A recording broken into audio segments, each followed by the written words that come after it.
मेरा छोटा भाई हमेशा मुझे घूर घूर कर देखता रहता था, जैसे कि मुझे कच्चा ही खा जाएगा। मैं उसकी गहरी नजरों को समझ नहीं पा रही थी। मैं तो अपने भाई को बहुत ही शरीफ समझती थी, लेकिन एक दिन उसने मुझे कोई ऐसा काम करने को बोला जिसे सुनकर मेरे तो होश ही उड़ गए। और फिर कुछ ऐसा हुआ कि हेलो दोस्तों, मेरा नाम अनु है और मैं अभी बीटीसी की पढ़ाई कर रही हूँ। मैंने प्राइमरी स्कूल में टीचर के लिए परीक्षा भी दिया है। हमारे घर में कुल 4 लोग रहते हैं, मैं, मेरा भाई और मेरे मम्मी पापा। मेरी उम्र अभी 24 साल है। मैं अपने शरीर को पूरा मेंटेन करके रखती हूँ और रोज सुबह व्यायाम भी करती हूँ, जिससे कि मैं फिट रह सकूं। मेरे भाई की उम्र 21 साल है। हम दोनों एक दोस्त की तरह रहते हैं, जिस वजह से हम दोनों आपस में हर बात भी शेयर करते हैं। एक दिन मैं अपने भाई से कुछ सीक्रेट बातें कर रही थी। मैंने उससे पूछा, सचिन तुम्हें कोई पसंद है क्या? सचिन बोला, नहीं दीदी, अभी तक ऐसी कोई नहीं मिली। अगर आप जैसी मिले तब तो प्रयास करूंगा। इतने में वहां पर मम्मी आ गई और सचिन को किसी काम से बाहर लेकर चली गई। मेरे भाई के मुंह से आप जैसी बात सुनकर मेरे तो होश उड़ गए थे। मैं बस उसके ही बारे में सोच रही थी। यही सब सोचते सोचते कब मेरी आंख लग गई मुझे पता ही नहीं चला। फिर जब मैं उठी तो मैंने देखा घर में कोई भी नहीं था। शायद मम्मी और सचिन अभी तक नहीं आए थे। फिर मैं बाथरूम में जाकर नहाने लगी। तभी माँ और सचिन भाई मार्केट से आ गए तो मैं उनके पास जाकर बातें करने लगी। फिर वो अपने स्कूल चला गया और मैं भी अपने कॉलेज चली गई। मैं अपने कॉलेज में जाकर अपने भाई के बारे में ही सोच रही थी, क्योंकि आज तक किसी ने मेरे को ऐसा नहीं कहा था। तभी मेरी एक सहेली मेरे पास आई और बोली, अरे अनु, तुम क्या सोच रही हो? मैंने कहा, मैं तो कुछ भी नहीं सोच रही हूं। फिर मैंने उससे पूछा, नेहा यार, कोई उपाय बताओ कि कैसे पैसा कमाया जाए, क्योंकि अब तो हमारा कॉलेज भी खत्म होने वाला है। नेहा मुझे गुस्से से देखी और बोली, अरे चल यार, हम लड़कियों के लिए पैसा कमाना आम बात है। फिर हम दोनों अपने अपने घर की तरफ जाने लगी, क्योंकि हमारा क्लास खत्म हो चुका था। मेरी सहेली अपने घर की तरफ जाने लगी, इधर मैं भी अपने घर की तरफ जा रही थी। तभी मैंने रास्ते में अपने भाई सचिन को देखा। उसको देखकर तो मेरे होश ही उड़ गए। सचिन अपने साथ किसी को लेकर घूम रहा था। वो दोनों किसी होटल की तरफ जा रहे थे। मुझे उस पर काफी ज्यादा गुस्सा आ रहा था, क्योंकि पापा इतनी मेहनत करके पैसा लाते हैं और हमें पढ़ने के लिए देते हैं, लेकिन ये सारा पैसा बर्बाद कर रहा है। फिर मैं उसी गुस्से में घर चली आई और सचिन के आने का इंतजार करने लगी। मैं मम्मी पापा को भी ये सब बातें बताना चाहती थी, लेकिन मैंने नहीं बताया कि शायद उन्हें ठेस पहुंचेगी। फिर शाम के समय जब सचिन घर आया तो मैं उसके कमरे में गई और देखा तो वो टीवी देख रहा था। मैंने उससे पूछा, सचिन, तुम मार्केट में ऐसे क्यों घूम रहे थे? उनके साथ मत रहो, वरना तुम्हें बर्बाद कर देंगी। उसने कहा, नहीं दीदी, मैं तो घूमूंगा। उनके साथ घूमने में काफी मजा आता है और मेरे लिए यही सही है। अब नहीं घूमूंगा तो कब घूमूंगा? वो मुझे गुस्से में बोल रहा था। मैंने उसे बहुत बार समझाया कि तुम ऐसा मत करो, लेकिन वह नहीं मान रहा था। मेरे बहुत कोशिशों के बाद वह बोला, ठीक है, उनके साथ नहीं घूमूंगा, लेकिन मेरी भी एक शर्त है। अगर तुम पूरा करोगी तो मैं उनके साथ रहना भी छोड़ दूंगा। मैं बोली, हाँ बताओ, क्या शर्त है तुम्हारी? तो सचिन तुरंत बोला, जैसे मेरे साथ वो घूमती है, अब से तुम मेरे साथ घूमोगी और मेरी जरूरतों को भी पूरा करोगी। मैंने उससे कहा, नहीं, ये नहीं हो सकता। मैं भला क्यों तुम्हारे साथ घूमने लगूं? तो इस पर सचिन बोला, तो फिर ठीक है, मुझे मत समझाओ। मैं जो भी कर रहा हूं तुम मुझे मत बोलो। फिर मैं बोली, चलो ठीक है, शाम को सोचकर बताती हूं। इतना कहकर मैं उसके कमरे से अपने कमरे में चली गई और बैठकर सोचने लगी। अब मुझे पूरी तरह से समझ आ चुका था कि मेरा भाई मुझसे क्या चाहता है।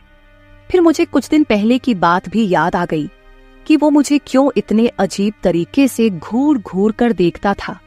मेरे भाई की कही हुई बातों को सोच सोच कर मेरी टेंशन बहुत ही ज्यादा बढ़ गई थी। मैं अब तक यह सब एक्सपेक्ट भी नहीं किया था कि मेरा भाई भी ऐसा कुछ करने की सोच सकता है। मुझे तो लगा था कि मेरा भाई बहुत शरीफ है और आगे चलकर वह घर वालों का सहारा बनेगा और घर वालों को अच्छा खासा कमाकर लाकर देगा, लेकिन वह तो अभी से गलत कामों में पड़ गया था। लेकिन यह बातें सुनने के बाद मुझे एहसास हो गया था कि मेरा भाई खुद के साथ साथ घर वालों की और मेरी भी जिंदगी खराब करने वाला है। ये सारी बातें सोच सोच कर मेरे दिल की धड़कन इतनी बढ़ चुकी थी कि अगर कोई सामने रहे तो उसे आसानी से सुनाई दे जाए।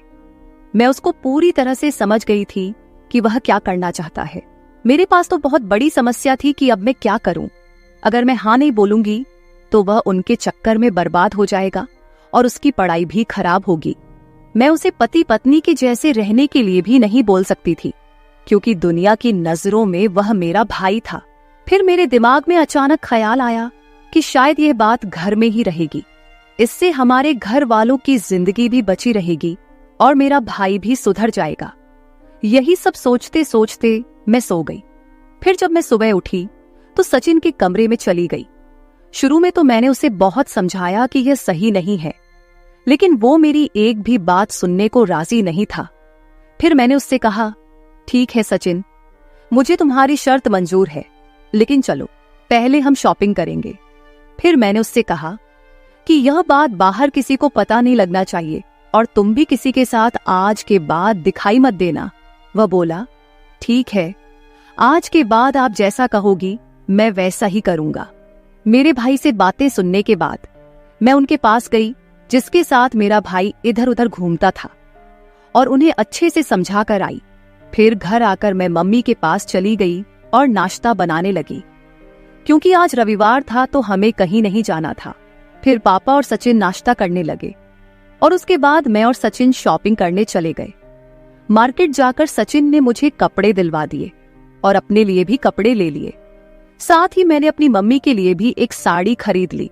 फिर शॉपिंग करके हम एक रेस्टोरेंट में गए और वहां से खाना खाकर घर चले आए। फिर शाम होते ही मेरा भाई सचिन मुझसे कहने लगा, चलो दीदी, अब अपनी शर्त पूरा करो। तो फिर मैं भी शर्त के मुताबिक अपना काम करने लगी और उसी दिन के बाद से मैं सचिन के साथ एकदम पति पत्नी की तरह रहने लगी। मैं उसका एकदम पति की तरह ध्यान रखती थी और वह मेरा एकदम पत्नी की तरह ध्यान रखता था। उसके बाद हमारी जिंदगी में जो होना था वह हो गया। मेरा भाई काफी खुश था और साथ साथ मैं भी काफी खुश थी। अब मेरा भाई बहुत ज्यादा सुधर गया है। वह किसी के साथ घूमता भी नहीं है, सिर्फ पढ़ाई करता है और घर आकर मेरे साथ एकदम पति पत्नी की तरह रहता है। इस तरह से हम लोग खुशी खुशी रहने लगे। आप लोग प्लीज मुझे गलत मत समझना, मुझे तो मजबूरी में ही मेरे भाई को इस तरीके से समझाना पड़ रहा था, क्योंकि अगर मैं उस दिन अपने भाई की बात नहीं मानती तो आज पता नहीं वो कहां कहां गलत काम कर रहा होता और अपने साथ हमारे घर वालों की जिंदगी भी खराब कर देता। लेकिन इसमें मेरा कोई भी घाटा नहीं था, क्योंकि अगर मैं उसका ध्यान नहीं रखूंगी तो फिर कौन रखेगा। लगभग 4 महीने बाद मेरी जॉब का ज्वाइनिंग लेटर भी आ गया और मैं वहां चली गई।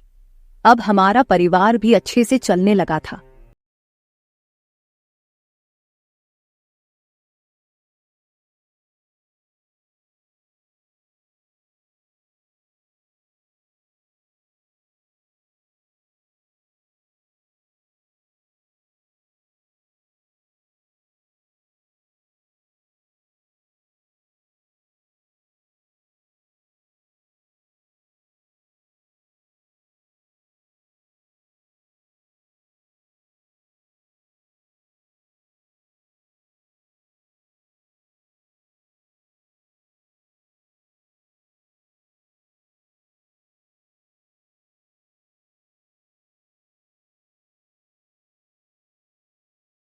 एक और नई कहानी के साथ।